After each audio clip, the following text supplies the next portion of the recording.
bisa dijelaskan secara gambaran umum, Pak? Karena memang, di tengah-tengah masyarakat ini mungkin tidak semuanya merasakan, apa namanya, kerasnya opini atau bagaimana bahayanya, eee, kampanye LGBT ini. Terlebih dari segi dampaknya secara, kesehatan, kemudian, pengaruh-pengaruh dan juga hal-hal yang berkaitan dengan itu. Ya.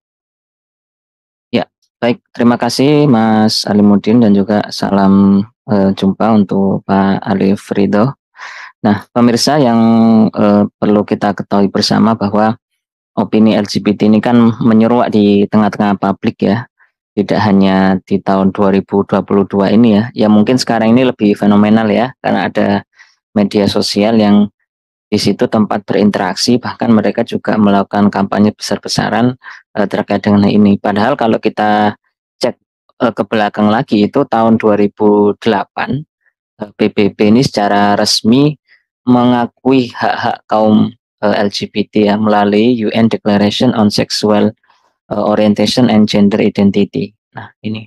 Nah, memang meski 54 negara yang identik sebagai negeri muslim itu menolak menandatangani deklarasi ini ya. Namun 94 negara yang identik sebagai negeri eh, bukan negeri kaum muslim itu menyatakan kata sepakat. Nah, ini kan luar biasa. Nah, kalau sekarang kemarin ini rame-rame menolak, nah itu sudah termasuk dari bagian ketidaksepakatan kita mungkin sebagai seorang muslim dan juga Indonesia memang itu terkait dengan hal-hal yang identik dengan itu. Nah, namun karena dalam kehidupan ini menganut asas kehidupan yang sekulerisme ya, memisahkan agama dengan kehidupan serta menumbuhkan asas kebebasan, maka kadang-kadang mereka memberikan ruang-ruang ya terkait dengan hal ini. Nah, kalau di ruang media sosial tidak ada yang bisa mengontrol ya. Bahkan memang kalau kita amati ya di platform-platform media sosial itu memiliki sebuah nilai bisnis ya. Kalau kita ketahui itu ya. Nah, sebagaimana ini yang dilaporkan di Amerika ya. Jadi pada tahun 2018 saja itu angka daya beli LGBT dunia itu menyentuh 3,7 triliun dolar dan naik menjadi 3,9 triliun dolar pada 2019. Nah, ini kalau kita menggunakan kurs rupiah ya bisa jadi 51.000 triliun ya. Nah, ini karenanya tidak heran kalau kelompok-kelompok ini menjadikan sebagai suatu target market baru ya. Bahkan di beberapa platform-platform ini perusahaan seperti Google, Apple, Meta, YouTube maupun juga Microsoft, Walt Disney hingga Unilever itu juga terang-terangan mendukung gerakan ini kan gitu ya. Dan memang sekali lagi ini jumlahnya terus meningkat dari tahun ke tahun. Nah, ini yang juga secara garis besarnya. Nah, apalagi kalau ini diambil langkah politik oleh Amerika Serikat. Nah, ini kan kemarin melalui situsnya Kedutaan Besar Amerika merilis bahwa akan ada tamu ya yang ke Vietnam dan juga khususnya ke Indonesia ya. Namun ini kan juga beliaunya tidak jadi datang ke Indonesia karena mendapatkan penolakan-penolakan itu. Nah, karena kalau kita pahami di sini bahwa langkah yang diambil oleh Amerika sendiri itu pada tahun 2015 itu sudah melegalkan ya pernikahan sesama jenis di seluruh negara bagiannya ya. Nah, dampaknya pro LGBT ini di berbagai negeri Muslim pun menginginkan negerinya mengakui jejak Amerika. Nah, meski ya Al-Azhar itu juga tahun 2013 telah mengeluarkan fatwa haramnya menikah sama jenis. Nah, ini kan sebuah grand design yang luar biasa ya dari sisi politisnya. Nah, ini menunjukkan bahwa ketika ide ini ditopang oleh sebuah negara ya, negara yang apalagi negara besar ya seperti Amerika Serikat, maka bisa jadi ini adalah ekspor yang mematikan ya. Kalau ada buku ekspor mematikan demokrasi adalah ekspor yang mematikan dari Amerika. Nah, ini juga ekspor yang mematikan bagi peradaban dunia ya, atau juga sebagai manusia itu kan yang bertumbuh dan berkembang biak. Nah, ini juga menghancurkan peradaban dan generasi kita ya. Makanya pemberitaan-pemberitaan luar biasa ya. Bahkan event-event Piala Dunia sendiri itu digunakan untuk kampanye ya kampanye ini kan gitu ya. Nah, serta di beberapa tempat ya, kalau di Indonesia itu kan ada namanya transpuan gitu ya. Jadi bahasa-bahasa lembut ya.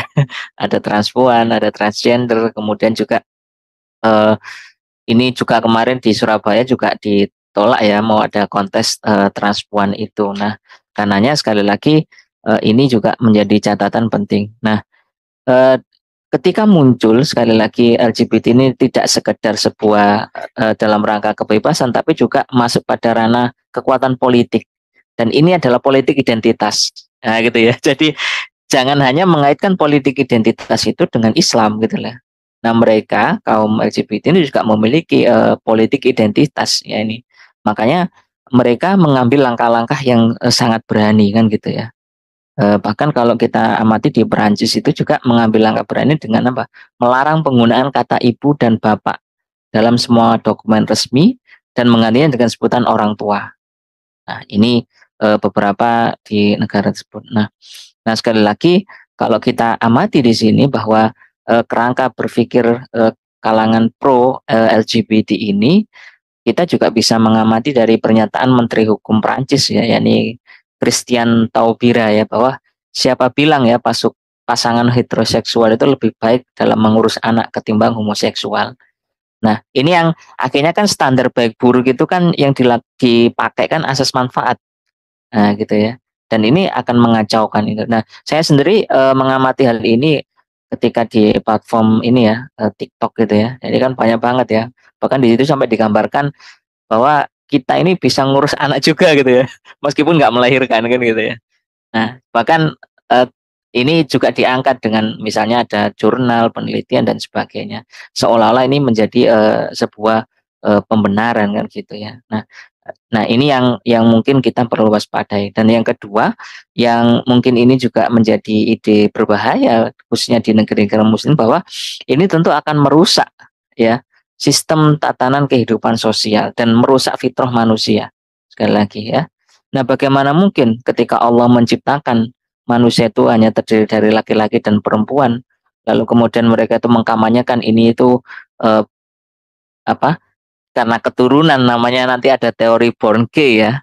Ya, bahwa ini teori ini menyebutkan bahwa gay maupun lesbian itu bukan semata disebabkan faktor lingkungan, namun karena faktor genetis. Nah, ini kan juga mulai masuk ke mungkin dunia kesehatan ya. Nah, seolah-olah ini adalah keturunan dan bahkan yang saya pahami atau saya amati juga, mereka kadang-kadang jiwa saya ini perempuan, tapi saya terjebak dalam tubuh laki-laki. Nah, ini kan seolah-olah menyalahkan sang pencipta di satu sisi ya. Nah, di sisi yang lain juga mereka ingin menunjukkan bahwa meski minoritas katakan, mereka itu ingin diakui ya. Makanya kalau di beberapa pemilu kemarin itu kan luar biasa ya, kelompok-kelompok itu juga mendukung salah satu calon pasangan presiden kan gitu ya, dan mendeklar ya. Bahkan juga kajian-kajian terkait dengan LGBT ini juga masuk ke dunia kampus kan begitu.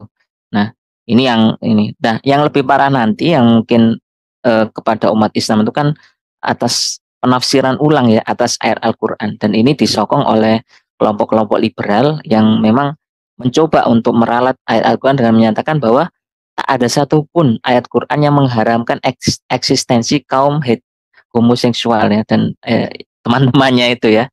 Nah, seperti draft skripsi ya. Nah, penafsiran populer yang selama ini berkembang harus ditafsirkan ulang dan direvisi. Nah, bahkan kalau ada ulama ya, ini kalau itu yang mengharamkan LGBT itu dianggap pandangannya sempit dan tertutup. Nah, ini ya. Ini yang kalau pernah kita pahami juga ada ini ya, yang kelompok yang menyuarakan kan ada Irsad Manji ya, yang dikenal sebagai penulis lesbi yang adanya reformasi terjadi dalam Islam. Bahkan ia pun membawa label Islam dan mengaku sebagai seorang mujadidah ya. Nah, ini. Nah, ini yang juga sangat mengacaukan ya nanti yang ujung-ujungnya juga mengobok-obok agama ya, seolah-olah eh, Islam lagi lah yang menjadi persoalan ya, padahal mereka itu yang menjadi persoalan kan begitu ya. Nah, dan kalau kita amati ya di negeri kaum muslimin ya, di negeri kaum muslimin itu praktek ini kan sudah ya sejak lama dianggap menyimpang dari fitrah kemanusiaan kan gitu ya. Bahkan ya banyak juga penolakan, dan kita sendiri kan juga menolak ya, di Indonesia sendiri sebenarnya menolak itu ya. Nah kan masih pada tataran bahwa itu bukan kehidupan yang normal, meski mereka tuh berpraktek, beraktivitas ya baik secara sembunyi-sembunyi.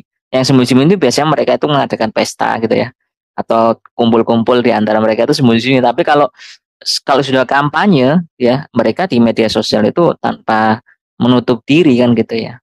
Bahkan itu menjadi efektif, bahkan kalau kita amati kemarin di YouTube gitu kan, jadikan perbincangan ya, diundang di podcast. Nah ini yang sekali lagi, nah sebagai penutup ya, bahwa sesungguhnya grand design besar ini, yakni ide terkait dengan LGBT ini yang ditopang oleh, yang pertama adalah oleh politik kan gitu ya, yang ini ditopang juga oleh Amerika langsung kan gitu ya. Mereka juga punya utusan khusus ya. Nah, ini yang itu mengkampanyekan agar menerima terkait dengan ide-ide ini.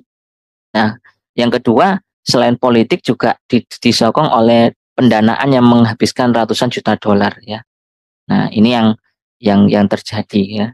Nah, alhasil kadang-kadang berlepas ya, kalau teman-teman dari yang penyokong HAM atau pejuang HAM itu kan berlepas dari apakah dia itu proyek atau kepedulian ya. Nah, makanya kalau kita amati siapa yang mempedulikan mereka ketika mati nanti ya, misalnya kelompok-kelompok LGBT itu ya. Nah, kan juga bingung lagi gitu ya. Jadi mungkin mereka hanya mempedulikan hak asasinya aja ya, kebebasannya aja, tapi apakah mau ketika mereka kena penyakit ngurusin gitu ya, ngobatin, nganter ke klinik, ke rumah sakit atau yang lain. Kan ini kan belum pernah terbukti. Bahkan kalau mati apakah mereka mau juga ngubur ya, gitu ya, teman-temannya itu ya. Nah, jangan-jangan mereka juga gak paham ya bagaimana mengurus jenazah nanti. Bingung juga, ini sebutannya apa gitu ya, kalau ini, dan nanti doanya kayak apa. Nah, ini yang sekali lagi yang perlu kita waspadai, sehingga ini menjadi perhatian penting, bahwa kalaulah mungkin tadi sebagian sama oleh Mas Alimuddin Rashid, seolah-olah ini belum bergejolak di negeri ini ya, tapi sebetulnya ini juga menjadi gejolak yang luar biasa yang siap menghantui generasi kita. Seperti itu, Mas Alimuddin. Ya. كنا لنعمل صالحا في يدي رسالة